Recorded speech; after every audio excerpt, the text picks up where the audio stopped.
Surprise baby. हर्षित, तुम यहाँ इस वक्त? क्या हो गया बेबी, किससे बात कर रही हो? बॉस आप यहाँ? हर्षित तुम यहाँ क्या कर रहे हो? तुम्हें तो मैंने ऑफिस के काम से भेजा था ना। वो सब छोड़िए, पहले आप मुझे ये बताइए कि आप मेरे घर में क्या कर रहे हो, वो भी मेरी बीवी के साथ? नहीं मेरी बात सुनो, वो क्या है ना, यहाँ मैं कुछ काम से आया था तो सोचा चाय पीता हो जाऊँ। अच्छा, आप चाय पी रहे थे यहाँ पर? अरे मेरे घर के बेडरूम से निकल रहे हो आप, पैंट ठीक करते हो, आप मुझे बोल रहे हो आप चाय पी रहे थे यहाँ पर? बेबी नहीं, जैसे तुम सोच रहे हो वैसा कुछ भी नहीं है, तुम गलत समझ रहे हो। चुप, बिल्कुल चुप। क्या गलत समझ रहा हूँ मैं? अरे जो कुछ हो रहा है मेरी आंखों के सामने तो हो रहा है। मेरा बॉस मेरे घर के अंदर मेरे बेडरूम से निकल रहा है, अपनी पैंट ठीक करता है, अपने शर्ट के बटन लगाते हुए, और मेरी बीवी के साथ वो मेरे घर के अंदर है। क्या समझूं मैं और? बताओ। अरे हर्षित, तुम कैसे बात कर रहे हो अपनी बीवी से? अबे चुप कर तू मुझे सिखाएगा कि मुझे किससे कैसे बात करनी चाहिए?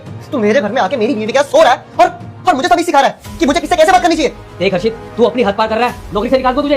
हद तो तूने पार कर दिया। तू साले मुझे क्या निकालेगा नौकरी से? अरे मैं खुद लात मारता हूं तेरी नौकरी पे, बाहर में गई ऐसी नौकरी मुझे नहीं करनी है। उससे मैं क्या शिकायत करूं? जब अपना ही सिक्का खोटा हो ना तो दूसरों से उम्मीद ही लगाई जा सकती।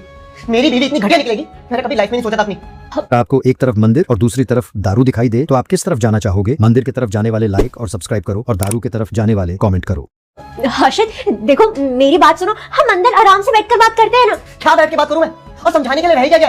अरे मैंने क्या कमी छोड़ी थी इस प्यार में? तुम मुझे जो बोलती थी मैं तुम्हें बुला के देता था, तुम्हारी सारी फरमाइशें पूरी करता था, लेकिन उसके बावजूद मुझे क्या मिला? तुम्हारे प्यार का मुझे ये सिला मिला। अरे थोड़ी तो शर्म करती। तुम्हारे चक्कर में ना मैंने अपने घर वालों को छोड़ दिया था। तुमने मुझे बोला था कि मैं घर वालों के साथ नहीं रहूंगी, दूसरी जगह शिफ्ट होंगी, मैं वहां पर तुम्हें लेकर आया, लेकिन उसके बाद भी मुझे ये सब देखने को मिल रहा है। क्यों? अरे बोलती क्यों नहीं? अब चुपचाप क्यों खड़ी हो तुम? बोलो ना। पैसों के लिए किया मैंने ये सब। सिर्फ प्यार जरूरी नहीं होता है, टाइम और पैसा दोनों इंपॉर्टेंट होता है, जो कि तुम्हारे बॉस के पास बहुत ज्यादा है। तुम्हें क्या लगता है तुम्हारी ये बॉस की सैलरी की वजह से हमारा घर चल रहा है? और मुट्ठी भर पैसे से कुछ भी नहीं होता है। ये जो भी ये महंगी महंगी ड्रेसें हैं, मेरी ख्वाहिशें, वो सब सिर्फ तुम्हारे बॉस के पैसों की वजह से मिल रहा है मुझे, तुम्हारी वजह से नहीं। अच्छा अर्पिता, अगर मैं इतना ही बुरा था, इतना ही गरीब था तो क्यों थी मेरे साथ? चली जाती ना इसके साथ, और शायद अगर तुम मुझे पहले बता देती ना मैं खुद तुम्हें जाने देता।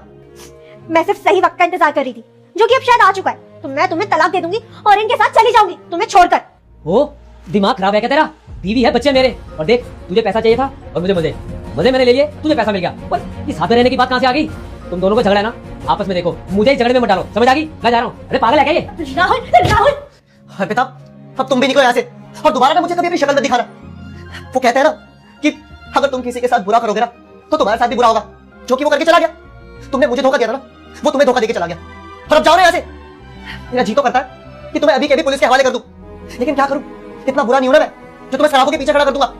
बस मैं तुमसे आशा करता हूं कि ना मेरे घर से दफा हो जाओ। अगर वीडियो अच्छी लगी हो तो लाइक और सब्सक्राइब जरूर करें।